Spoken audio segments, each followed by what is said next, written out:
Centre of arts में तारिक फतह की धुआंधार पिटाई। 2 घंटों तक पुलिस की मौजूदगी में भारतीय मुस्लिम स्टूडेंट्स ने फतह के फितने को धूल चटाई।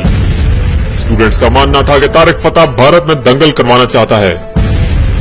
तारिक फतह की इस्लाम मुखालिफ साजिशों का पर्दाफाश करने के लिए उसके ये बयान ही काफी हैं। शरीयत इंसान का बनाया हुआ जहरीला कानून है।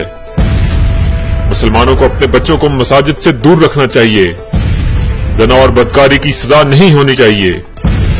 गैरत के नाम पर कत्ल की जड़ें इस्लाम से जुड़ी हुई हैं। इस्लाम में हम जिन्स परस्ती की हिमायत की जाए। याद रहे कि तौहीन रसालत की मुर्तकिब तस्लीमा नसरीन से तारिक फतह के करीबी ताल्लुकात हैं। पे दर पे इस्लाम मुखालिफ सरगर्मियां और अपने अल्फाज के खंजर से मुसलमानों की दिल आजारी करने वाले तारिक फतह भारत में होने वाली अपनी इस हजामत का खुद जिम्मेदार है।